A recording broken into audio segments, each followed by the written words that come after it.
Good morning or good afternoon. We'll begin our webinar in about 2 minutes.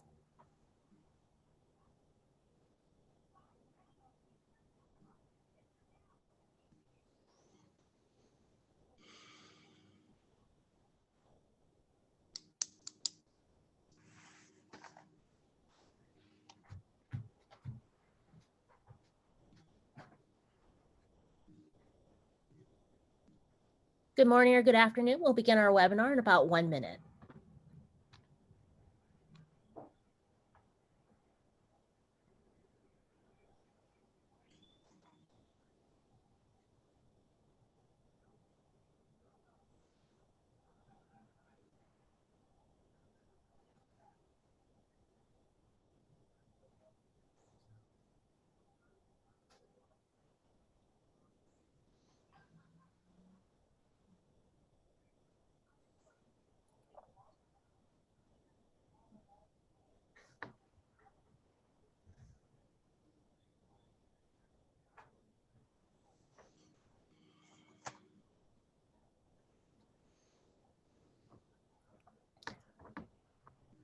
Hello, welcome to the National Consortium of Telehealth Resource Centers Telehealth HACK series. Happy New Year to everyone, and thank you for attending our webinar today. Today's topic is the National Pandemic Response Best Practices and Lessons Learned.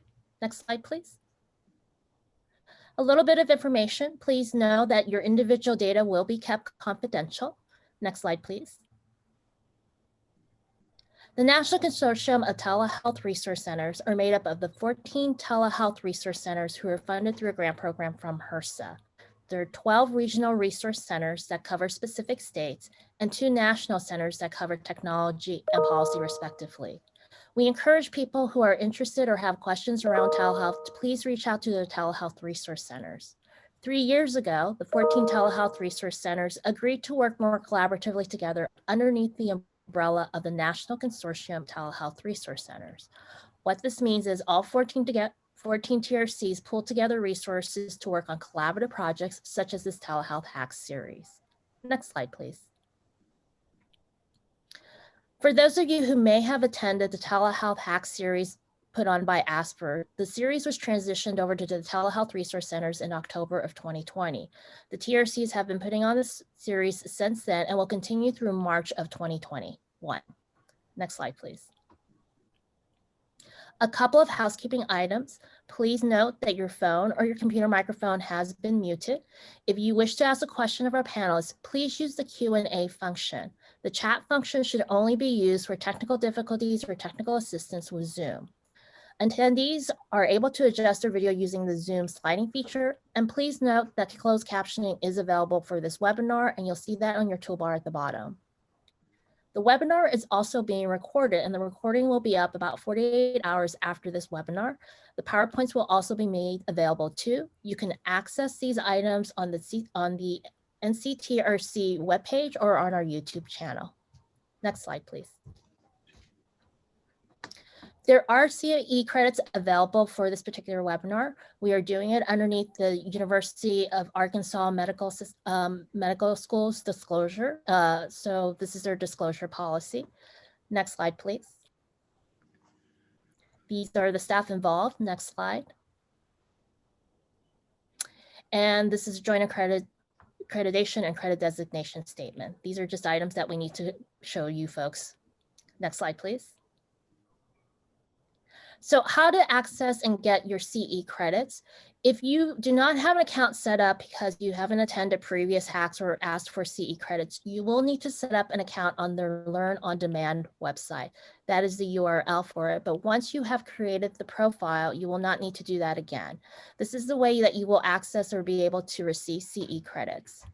Next slide, please. Please note that once you have logged in, you can search for the topic, and then you can, once you find it, you just launch it, and you can go through the process that it will walk you through. Next slide. Please also note there is a very specific deadline if you wish to receive CE credits. You must complete the online form by January 27, 2021. If you miss this date, you will not be able to get CE credits. So if you are interested in getting CE credits, please make note of this deadline. And again, the PowerPoint will be made available after this presentation, so you'll be able to download all these slides and all the links that are associated with it. Next slide. Again, just warning you about the deadline because there has been some issues in the past. So please note that the deadline is January 27, 2021. Next slide. Today's agenda, we'll have an introduction from Doris Barta, and we'll have two great speakers for you, which I'll let Doris introduce. So I will now hand it over to Doris. Thank you, May. On behalf of my colleagues, Mark VanderWerf and Carl Taylor, we want to thank you for giving us the opportunity to present to you today about some exciting work that we have been working on. So as you know, COVID really kind of took over all of our lives over the year 2020. And one of the things that the TRC started doing, all of us started doing, is looking at what could we do to help address the issues of telehealth and the pandemic. So the National Technology Telehealth Resource Center started working with some of our colleagues, one of whom is Mark VanderWerf and Carl Taylor. And we started thinking about what could we do to address using telehealth technology in responding to the pandemic crisis. And so we pulled together a group of leaders in the field, and Mark will be discussing that momentarily. And we contracted with Mark VanderWerf, who has a long history in telehealth, to help us work through that process. So at this point, I'll go ahead and turn it over to Mark and let him share with you the wonderful work that our group did over the last 7-8 months. Mark, it's yours to take over. Thank you, Doris. And this has actually been a great project. We originally were looking at this, developing a pandemic response plan. And frankly, when we started it, we did not have as much of the COVID issue that now faces us. So one of the things was to speed up this program. It's not a future pandemic, it's this pandemic. So let me kind of show you some slides through here and try to lead you through what we did. And hopefully you'll be happy and will use it.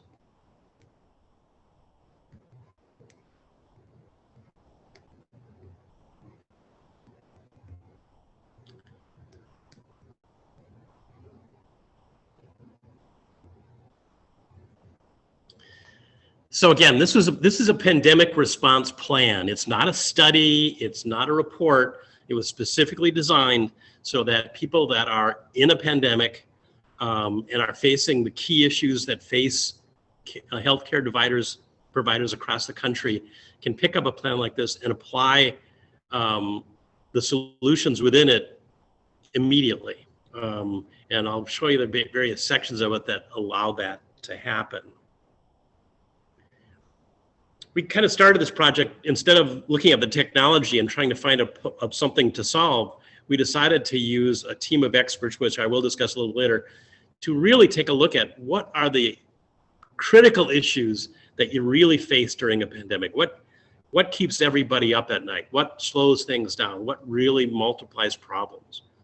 And then to define and describe those issues in some depth, so that we can really understand the problem before we start figuring out how to address them.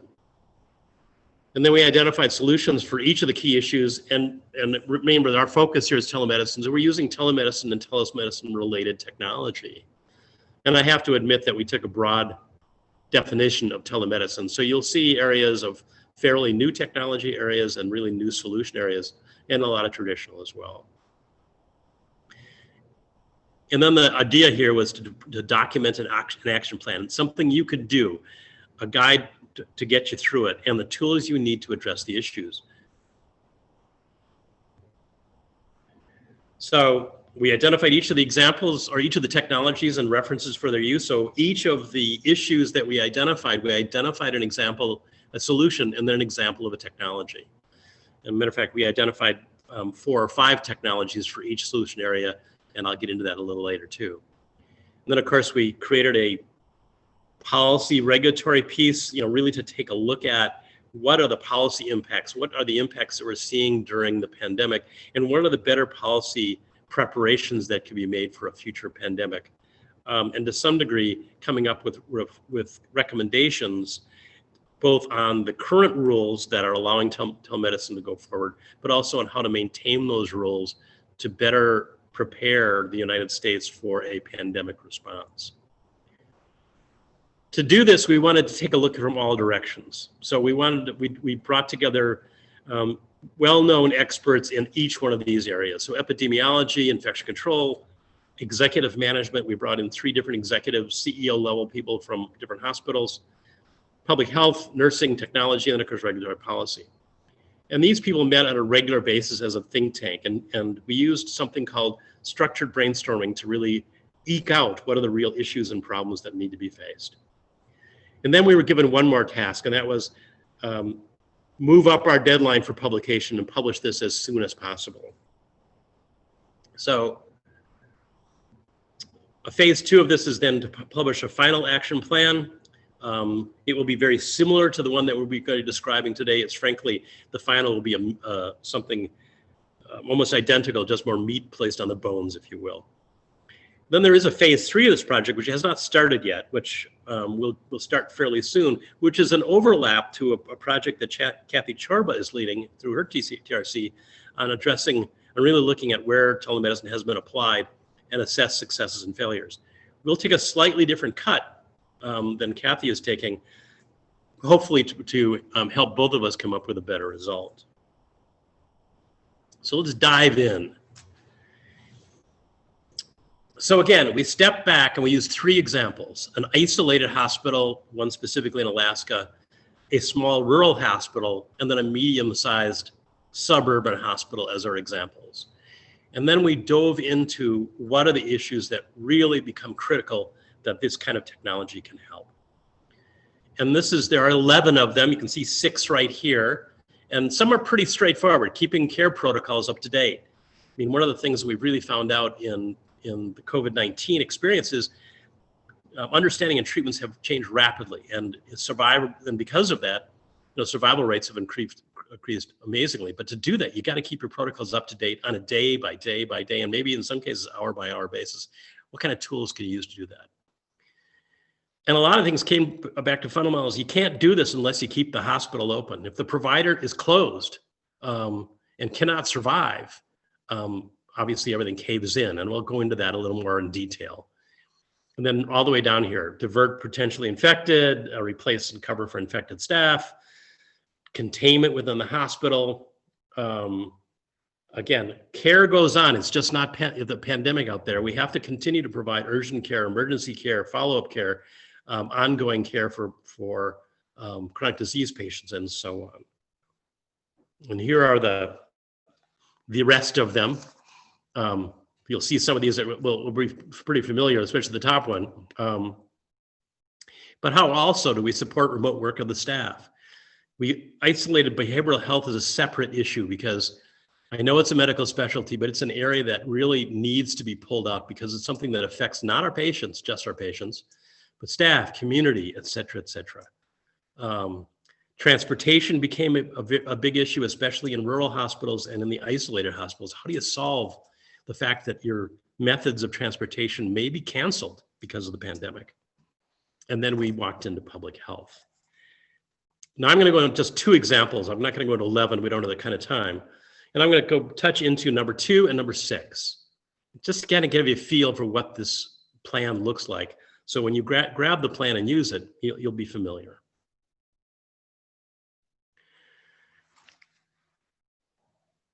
So example number 2 we'll use is keep the hospital open. This is a really tough time. And for most hospitals, including rural and isolated hospitals, the average hospital revenue has dropped about 40% in 2020. How many of you could survive your income dropping by 40%? I mean, this is a serious issue. And a lot is because we couldn't continue to provide a lot of the care and the elective surgeries and the ongoing care that we normally would do. So how do we deal with that? In addition to increased costs, facilities changes, pressure on staff, pressure on families, infection et cetera, et cetera, et cetera. All of these things hitting the hospital at the same time that the revenue is becoming unstable. So how do we keep the hospital open? So I'm going to give you kind of a list of ideas that were then given. These are the essential things that you need to do to keep the hospital open and keep care delivery continuing, staff healthy, maintaining quality, and also generating revenue. So I won't go through all these things, but keeping risk to a minimum, obviously, when the first starts, we need to maintain the health of our staff and the protection of our patients. And part of that is diverting the potentially infected away from the hospital. We'll talk about conducting appropriate specialty appointments, but the key here is not only conducting the things, but billing for it. You've got to be in a position to bill. And on and on and on. You got to allow the staff to work from home, assure the connectivity is especially in rural areas. Little things that you should be doing at the very beginning of a pandemic, but more ideally in preparation for pandemic, is conduct a survey of all the employees who can work at home. Know the connectivity capabilities in advance. Let's not wait to the end. And now that, of course, we're finding out that work is changing and work processes are changing, this is something that should be done as a normal process within any hospital operation. And the big thing is get rid of the physical waiting rooms. It's a point of significant infection risk, but we've also, as we studied and talked to our think tank, this is also an area of expense and frustration for patients, even when there isn't a pandemic. Perhaps address it so that you're ready for a pandemic in the future. Keep infected people out of the facility. By the way, the whole plan is cross-referenced. So if there's overlap between, in this case, example number 2 and number 3, you'll see the overlaps are laid out. Protecting providers and reducing the need to enter rooms, and we'll get down there in a quick piece. If you drop to the bottom, simple things. So many people are doing this in the telemedicine world, but so few people really, I think, have seen the value of using pat and a pole and similar technologies. Allow the patients to interact with their families. Reduce the isolation issue. Allow them to use the pat and a pole to interact with staff. And if they're integrating, working with the staff using the pat and a pole, the staff doesn't have to come into the room constantly and change PPE every time they do it, which reduces the demand for PPEs. A couple of other examples, relieve workload on key providers. And this came up, one of the key providers is your epidemiologist. And yet epidemiologists are under incredible demand in a situation like this, not only for patient care, but also for staff support and external demands on their time. Everybody wants to talk to the epidemiologist at the hospital. The epidemiologist is busy. Assess the condition of your staff constantly. Use surveys and other tools. Be on site. Make sure that your staff is doing well and that you're motivating them. And then the last, and this has been forgotten, we think, by most organizations, is you need to inform your community and your patients of what you're doing to maintain their safety. Give the patients confidence to use your services and know that you're working proactively to keep them safe when the services are used. So that's example 2. And again, for each one of these things, and I'll get to it after the next example, we dive into technologies that would allow you to do every single one of these things. So number 6, and I've kind of chose these things at random. I did have some advice as to what you might be interested in, but here's another one. You really provide access to urgent and continuing care. Again, just because we're in a pandemic doesn't mean that people don't need urgent care for other purposes. That we can stop the continuity of care for especially chronic issues. It also is a response a little bit to reduce revenues to be able to continue to provide care, et cetera. One of the things that COVID has brought out is that substantial increases in death rates among CHF, for example. And frankly, most of this is blamed on the fact that the continuity of care has been interrupted by either patient fears or because the hospital simply is unable to provide the care, or the providers are unable to provide the care. So first thing to do, choose a video platform.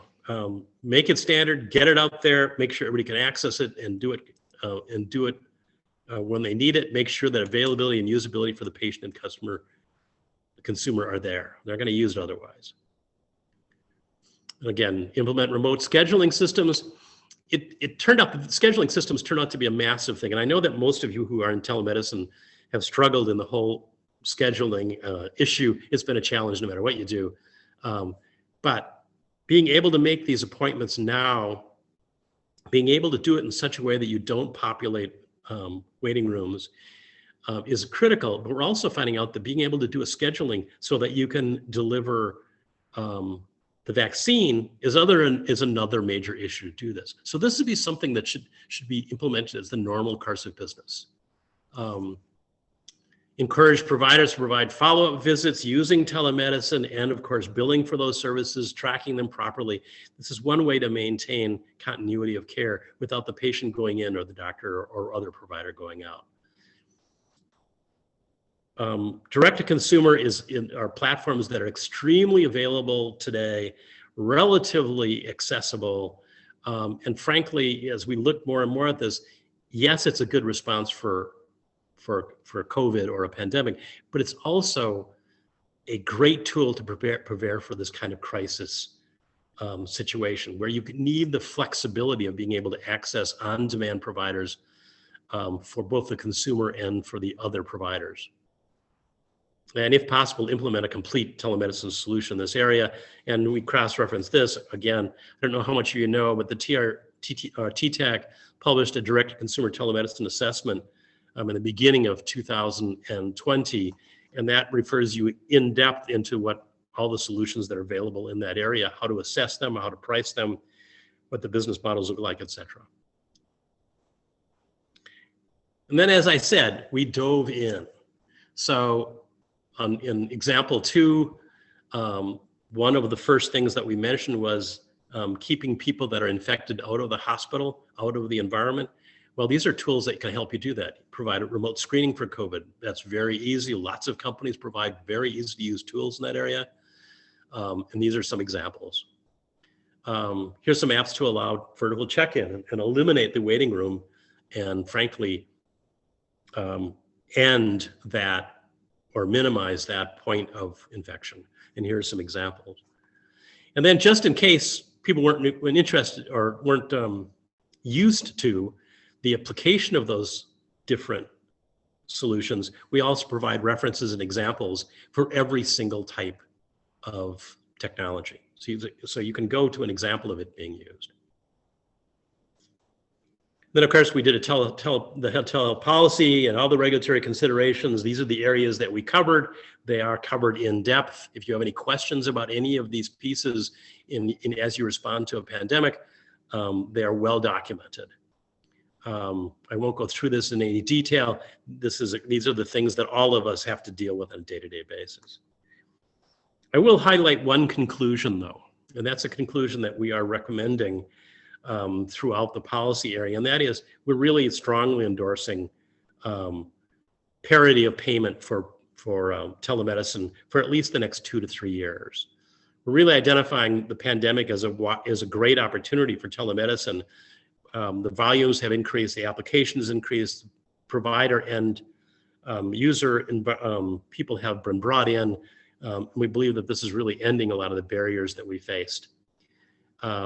It would be wrong, in our opinion, to kind of put the brakes on now. Let's let it run for 2 or 3 years and really make decisions on telemedicine, its true cost, its true benefit, based on data. 2 or 3 years of good data, and make the decisions accordingly. Big point is this is not for the shelf. It's designed to pick it up and use it. Again, it's not a report, it's not a study. It's, what can you do to solve specific problems right now, applying technologies and technology in telemedicine and related areas. And make this part of your strategic disaster recovery plans as well. They should not be, neither one of those, the strategic or the disaster, should be made in isolation of the telemedicine tools that can help solve. these are some contacts. You're certainly willing to contact all of us. I'm going to direct you to the Telehealth Technology website. This plan should be available on that site in the very near future. If you can either go to the site and it'll be available when it's available. If you want updates from us, let us know. If you want to send us direct email to make sure you're on the list to be notified, please do so. And thank you. Thank May? you, Mark. If you have a question, please put it in the Q&A function. We are actually going to transition first to our next speaker, so you have a little bit of time to think up what question you might want to ask Mark or our next speaker, Carl Taylor. So Carl is an acknowledged leader in the area of innovation in healthcare with combined experience from the private sector, academia, and consulting. He is currently the Regional Vice President for Provider Engagement for Humana's South Florida market, and his current work runs from designing value-based provider agreements to explaining the dynamics of risk and implementing strategies for thriving in a changing healthcare environment in South Florida. So Carl, I'm going to turn it over to you. Great. May, thank you very much. Can you hear me? Great. So what I want to do is, without slides, I want to sort of pick up, I think, where Mark left us off and touch on three topics that I think follow on. So this is an action plan.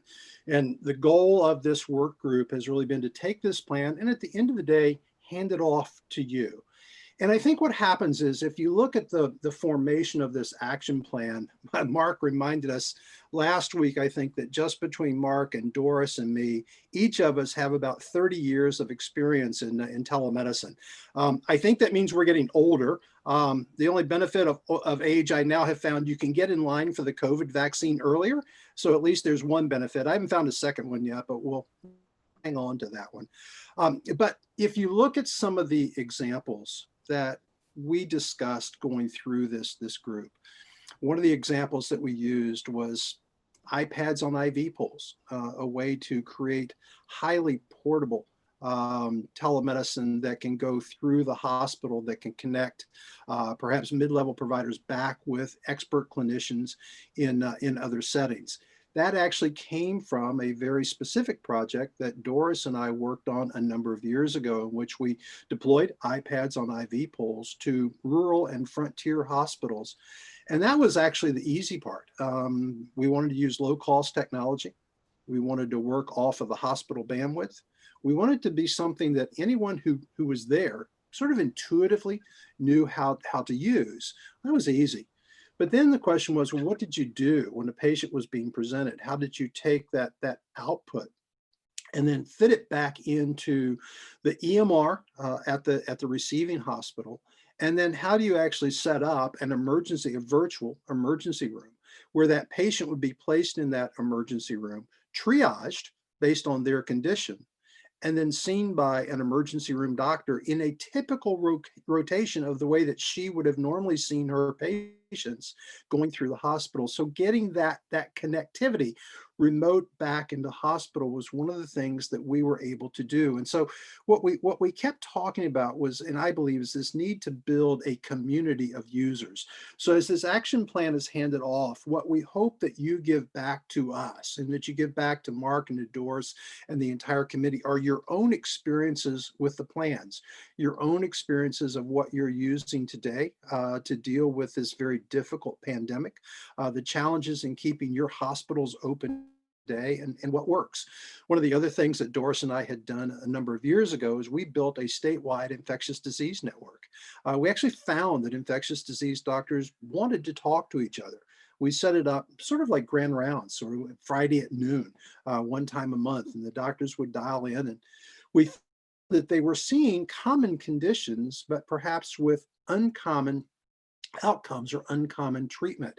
And so how do we take your experiences and continue to make this action plan even better, and then be able to share it with others beyond you and beyond just the scope of those that we're reaching on this webinar? So that we need to build a community, because I think, as Mark said earlier, COVID has been a very interesting experience. If you just look at the clinical treatment and diagnosis of COVID, whether it was COVID with pneumonia, COVID with advanced respiratory, COVID with bronchitis, The way that we treat patients today, as we're in January of 2021, is in cases different than the way that we treated patients back in March of 2020. What's happened? We've learned more. We've learned more about the disease. We've learned more about the patients. We've had more treatment options come into the market. So this isn't just a plan that is a snapshot in time, but rather the foundation for a living, breathing document that will continue to iterate as we learn more and experience more. And that is certainly true on the clinical side, because we may all, if we were having this discussion in September of this year, may find that new treatment options have emerged again. And so the recommendations today may be different than those 6 or 8 months from now. The same thing with technology. We'll find that, in fact, that as technology continues to evolve, there's an explosion now of new telehealth and video conferencing technology that will be able to be available. And again, if we're having this discussion in September, that exhibit list that Mark published may in fact contain new names that aren't necessarily known to us, today. The very same thing I think that Mark referenced about the regulatory environment. We watched in the early days of COVID, March, April. It seemed like CMS was generating new opinions, new regulatory opinions, new reimbursement opinions, new coverage opinions almost every day. If you were taking sort of a telehealth update of the status of state or federal regulations around telehealth, they were probably good for that moment in time that you were typing them out on your website. If you didn't check back the next day, chances are they were already outdated. And so again, there's a reason to want to build a community of you and us together to say, can we keep track of the ever evolving changes that are coming?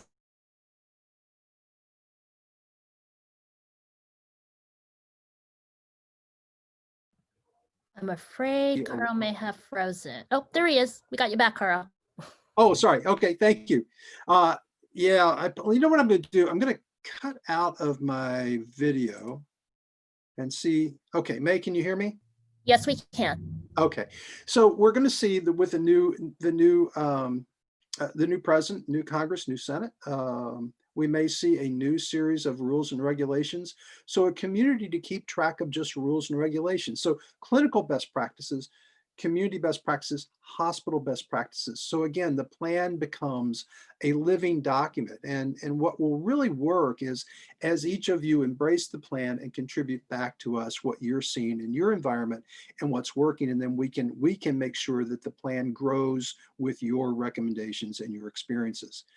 The second point I want to make is at the end of the day, when you get down through this plan, there are always going to be last mile issues.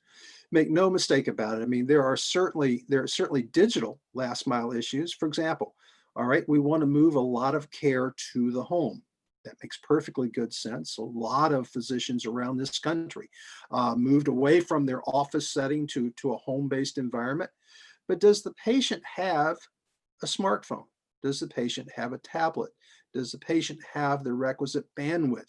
We've got to always ask that question at the level. That is, we have a plan that says, let's move care to a non-traditional care environment, or perhaps a traditional care environment. Does that environment have the right tools, the right capability? Do we have an ability to collect the right information?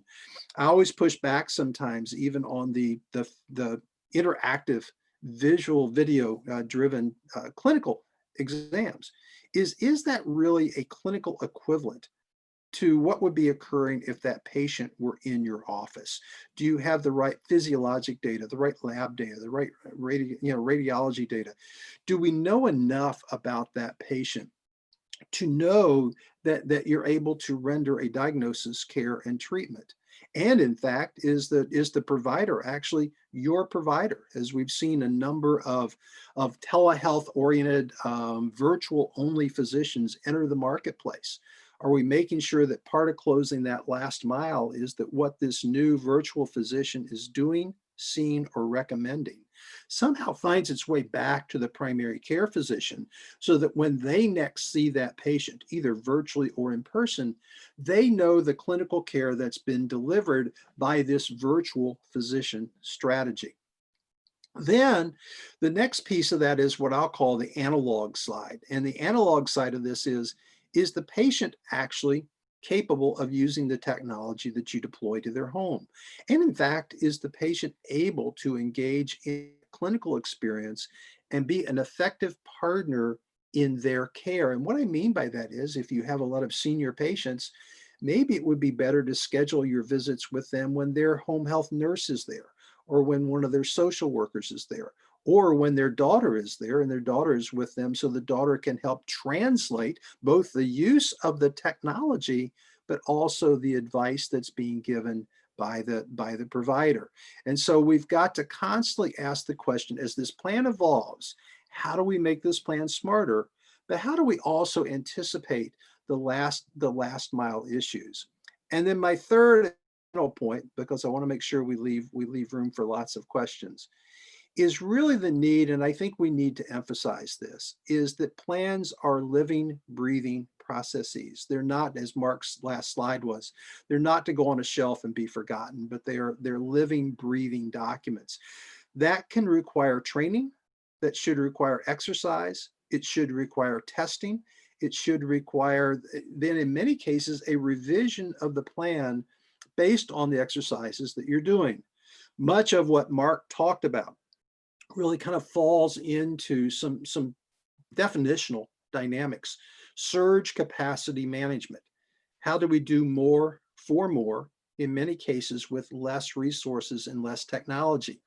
That needs to be tested, not just in pandemic, but what I think we're seeing across the country in many cases with the vaccine rollout, where websites are crashing, appointments are overwhelmed, the patients are not, the patients are kept waiting in some cases 8 hours for their appointment.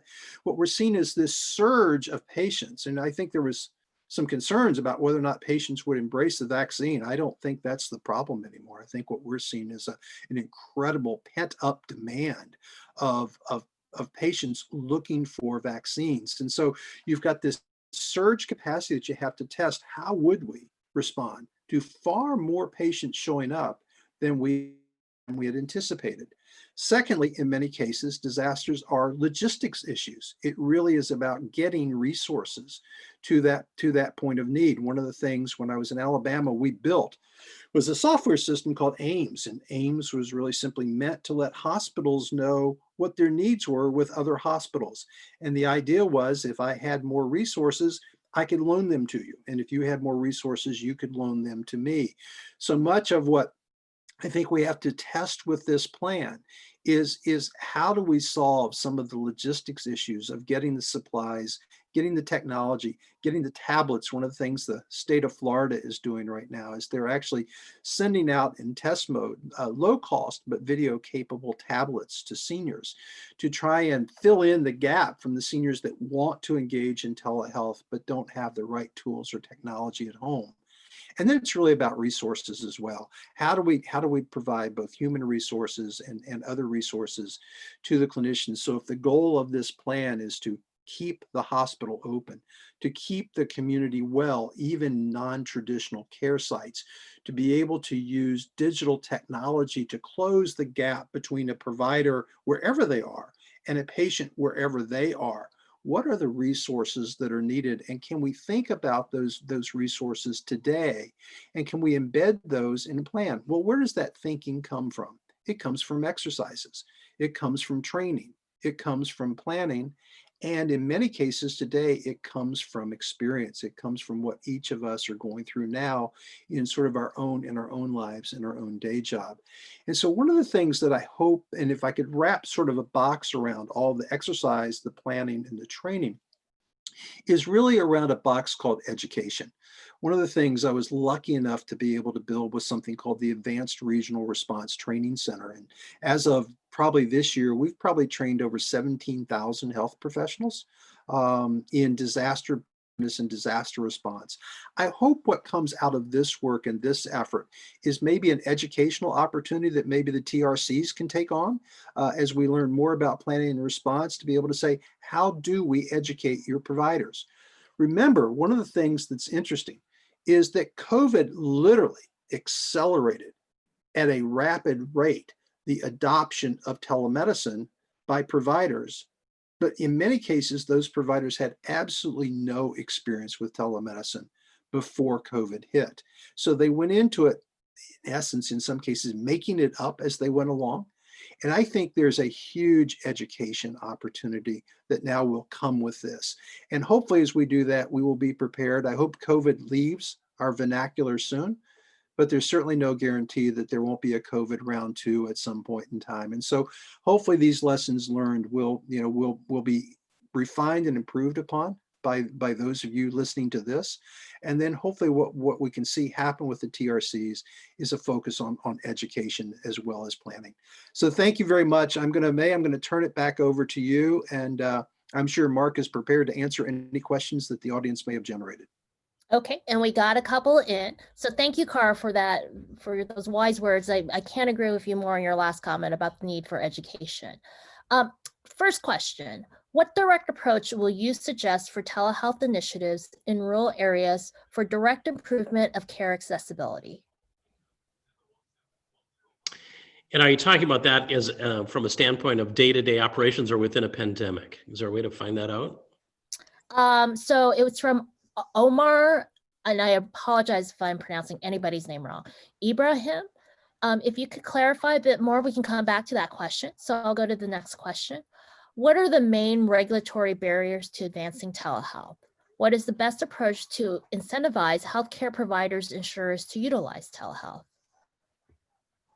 Well, those are two separate questions. The main regulatory barriers are kind of outlined on that slide that I showed, and I'm going to cheat and go back to it. Things haven't changed very much from a regulatory standpoint from these kinds of things. To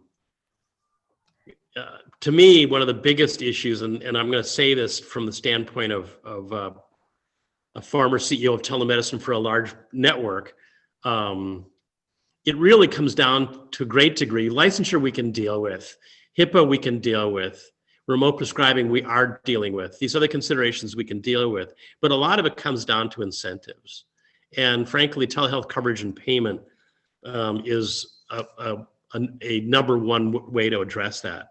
We really need to take a look at making telemedicine easier to bill. It's too darn complicated. It riles up the compliance people.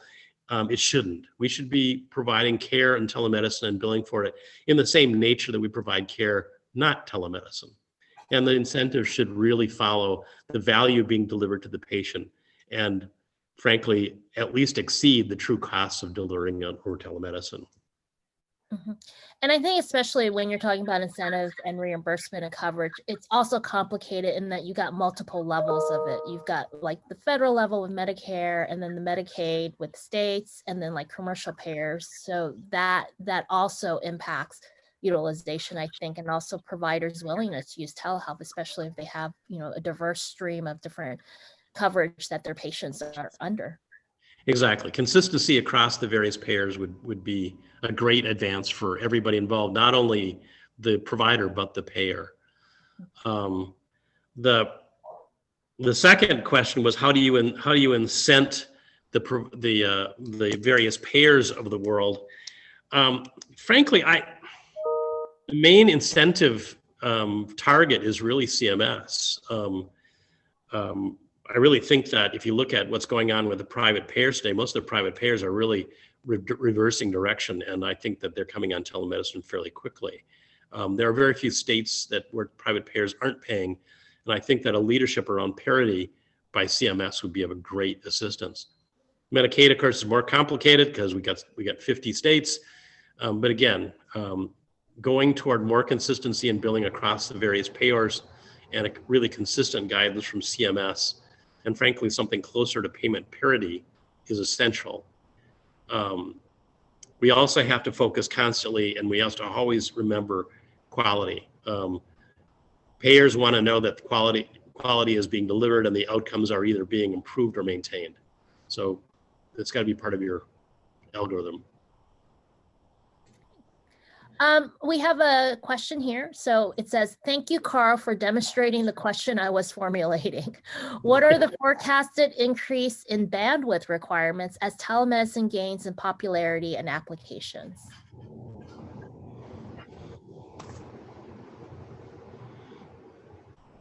Mark, do you want to take that on bandwidth? I think that's a great question. Well, thanks for dodging that question, Carl. I'm good at that. Yes, that is a major issue, remains a major issue. And it's very interesting because the TTAC has now been asked to take a much more formal look at that exact question. Everybody's absolutely right. Bandwidth is a problem not only in the rural areas, but in a lot of the urban areas as well. Access to bandwidth, cost of bandwidth. In rural areas, just the availability of bandwidth. The fact is that we're going to, have to move toward a nation that not just for healthcare, but for all the other uses of bandwidth, are going to have to move bandwidth out to the home and out to small communities for their business and health environment as well. So that's going to take another look. The fact is, there's no other way to answer the question that to maintain viability of healthcare and as a nation, we need to bring adequate bandwidth for video communications to every home. And you can't guarantee that. I think, Mark, it's one of the challenges. Even at the home, you can't guarantee adequate bandwidth. I think for all the 5G and for everything else we're doing, I think even for those of us that are working at home, we're competing for the same pipe that the kids who are in virtual schooling are competing with, that the other work at home folks are. It's a really insightful question, because this was taken on, Mark, I'm going to say certainly over a decade ago. If you'll remember, there was a whole series of grants that were out there about trying to close the last mile around bandwidth and how do you make it work. And honestly, I don't think we're there yet either. I don't think we're there. The good news is you can do the video codecs have gotten much better. You can generally have a video conversation using accessible bandwidth, and I think make that more successful. But I think we're going to continue to compete for bandwidth. I think it's absolutely true. And there is good news there, and you've got kind of a combining of two different directions at the same time coming to the same place, and that is, as Carl just mentioned, reduced demand for bandwidth. The technology is becoming vastly more efficient. We all remember what we were doing 20 or 30 years ago. We needed unbelievable bandwidth, which was completely unavailable. Now you're seeing a conjunction, kind of a concert of bandwidth being spread. I think that, frankly, one of the outcomes of the pandemic from a legislation standpoint is going to be much more focus on how do we get bandwidth to that last mile to the last person. So our next question is, we're currently implementing a COVID-19 response project addressing most vulnerable populations by, it says habilitating, maybe they meant facilitating telehealth, internet access, training, and maintenance for 24 months to nursing homes. What are some recommendations you would make regarding implementation, measurement, results reporting, definition of success, etc.? So I think, Mark, I can start with that one and then hand it off to you. So I think the first question is, what's the problem that you're trying to solve? And let me talk about it from a nursing home perspective at a couple of levels.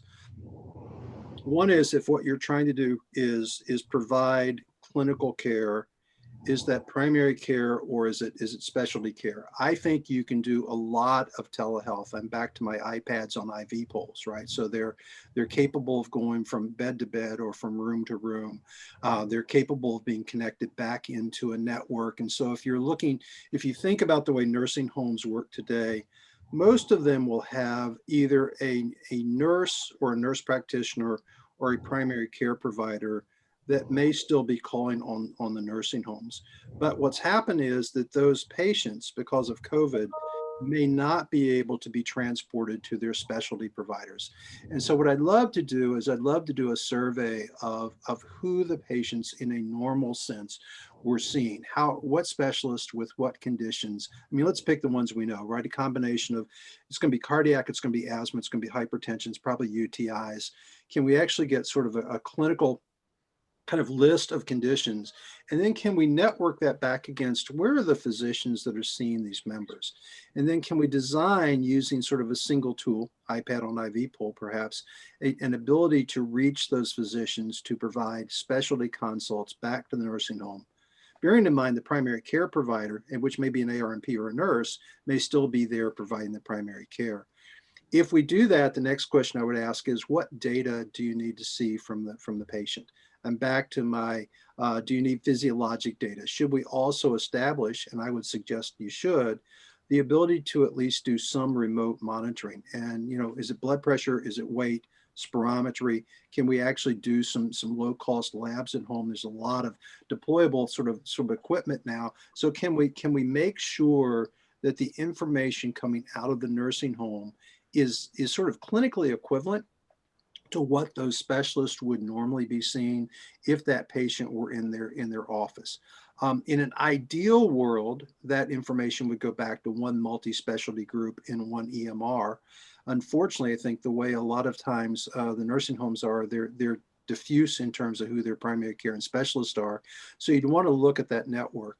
The other piece is there are some groups out there now, I'm sure you're familiar with them, that are providing that level of care specifically to nursing homes. And so you might want to just look at that. So let's look at the conditions. Let's look at the care infrastructure. Let's look at the clinical physiologic data requirements, and let's replicate and tie that together as much as possible. But then I would add one other thing. One of the things that happened with COVID is that that the elderly parents who were in those nursing homes could not be seen by their children, because the nursing homes were basically hermetically sealed in order to protect the patients. And so can we also add an ability, if we're building a teleconferencing, video conferencing capability, can we also have an ability for them to connect virtually with their loved ones as well? So, I mean, literally at one of the nursing homes in Miami, which is where I am, what the nursing home was doing, one of the nursing homes was doing for a period of time, was having the daughter of their patients drive into the parking lot and wave through the window. And that was their, you know, that was their visit. I'd love to see us be able to use a video conferencing technology to create a more robust visit experience with family members, while we're also creating a more robust visit with clinicians. And I would spin a little bit off that. I agree with everything that Carl said. And I guess one of my recommendations, frankly, is take a similar approach through the way I think that we did this plan. And that is, look at the key problems that are facing the nursing home today. Before you look at telemedicine, just look at your key issues, and then begin to apply the kind of technology that telemedicine provides in its related technologies. And the second would be grab a copy of this plan, frankly. I think that, you know, there's a lot of very similar needs, very similar demands from one care environment to the other, and use it. Take it, apply the technology, and use it accordingly. And one third thing, and that is, you know, there are, if you're developing telemedicine for a nursing home environment, there's nothing wrong with borrowing and stealing, as long as I guess it's okay. But you know, look at some of the companies that are developing these packages now, and look at the kind of measurement packages that they're providing. And they'll give you a real good indicator, because they probably have done more market research than you have as to what really can be measured, should be measured, and provides the best input for improving your operation or justifying what you're doing. We won't call it borrowing or stealing. We'll call it learning from others. So we'll just put it that way. I like that much better. Emulation, how about that? Imitation is the sincerest form of flattery. So you're just flattering somebody else. That's exactly. Thank you, May. Yeah.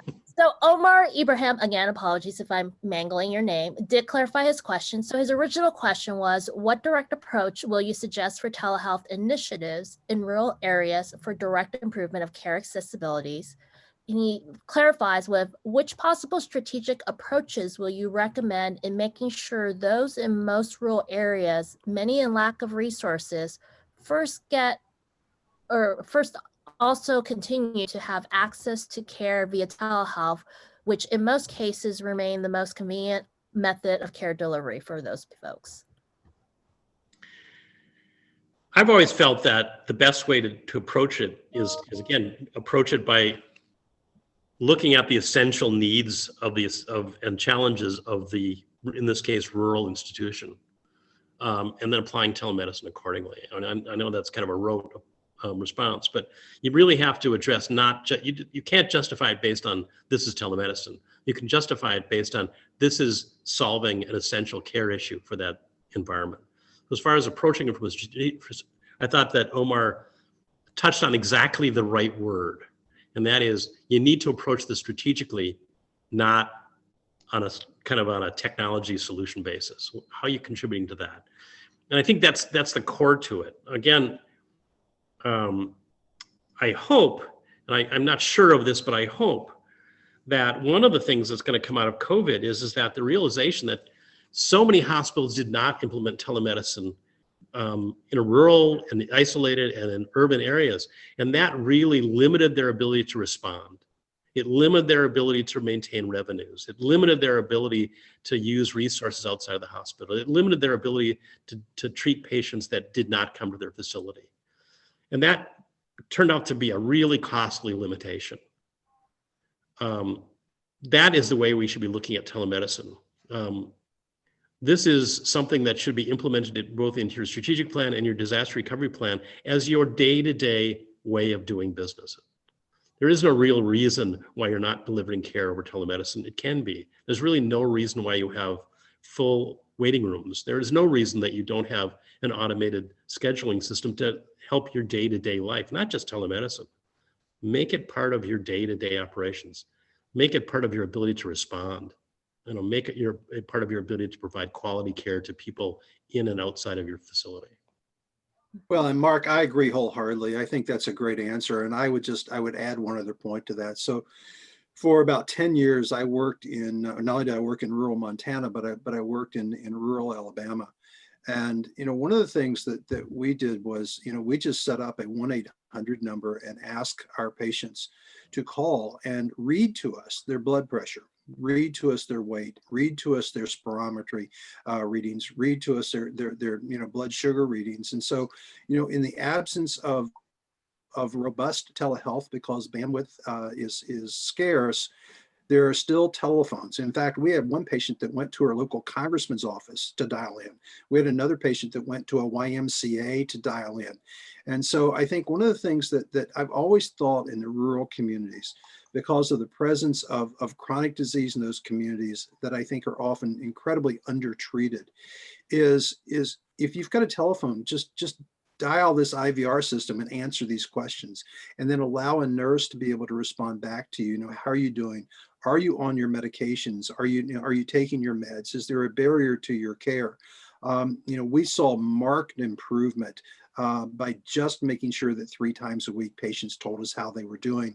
And we set up a nurse call center to intermediate that data and then reach out to the patients and then connect the patients with their provider when they felt the patients were really just struggling. You can do a lot just with very modest bandwidth if you've got low cost technology. In fact, we made a decision early on that we didn't care what scales the patient had. We didn't care what glucometer they had. We didn't care what spirometer they had. If you already have a device and it's got a readout that you know and you trust, use that device. If your scales came from Walmart, but you're standing on them, stand on them and tell us how much you weigh. We'll work off of that.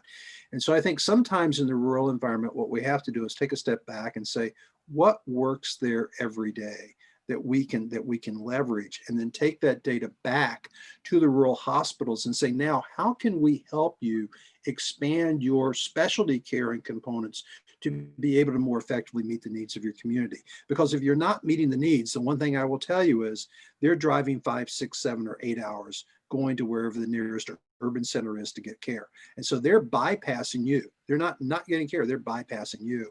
And so can you create a rural hospital and make it a much more comprehensive care facility? And I think that's absolutely possible. So we have a couple more questions, but we're running short on time. So I'm going to try to get as many of these questions in. So Magali Lopez asks, what is the minimum average monthly telemedicine visits that a physician can make?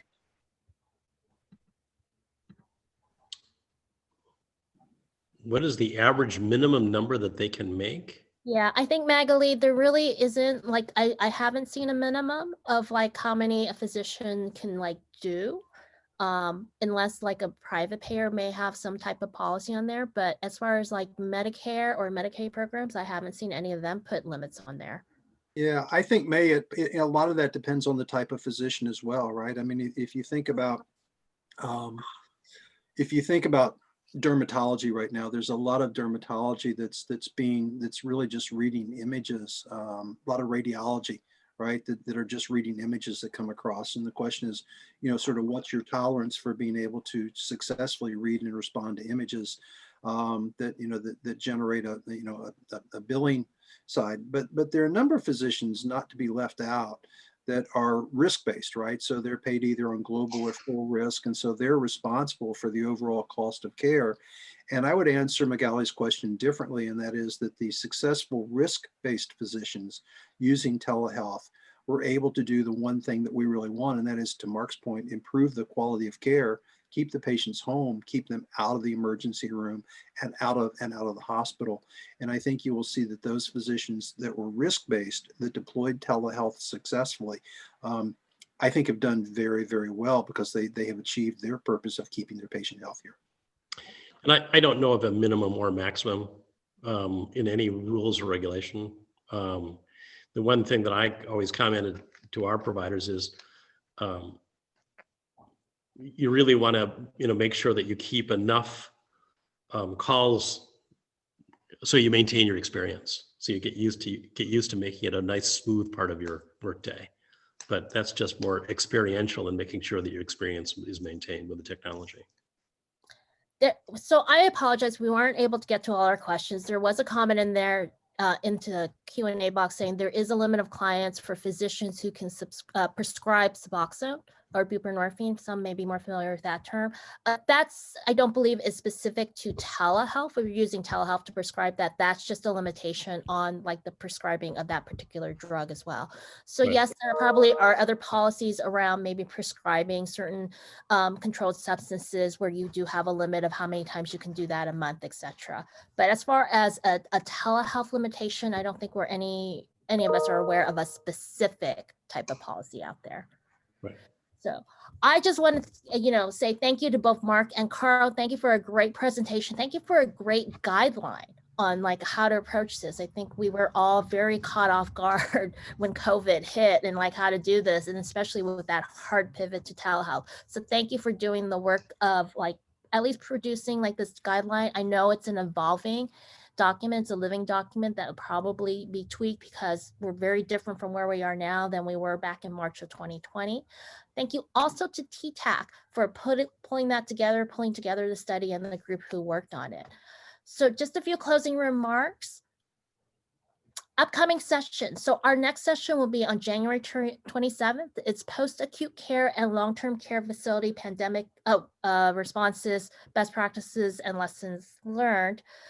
So that is, the registration information is available for that. Our February sessions will take place on February 10th and 17th. Keep an eye on the NCTRC website for more information regarding that. Next slide, please. And I just want to say thank you. Again, please keep in mind the deadline for the CE credits. If you want CE credits, you must get it in before the deadline, which is, I believe, January 27th. The webinar, the recording for this, and the PowerPoints will be available on the TRC website and within 48 hours on our YouTube channel for the video. I want to thank again our speakers, Mark VanderWerf and Carl Taylor. Thank you to TTAC, Doris, Barta for pulling this together. And thank you also to attendees who stayed with us on the webinar today. Have a great day. And thank you.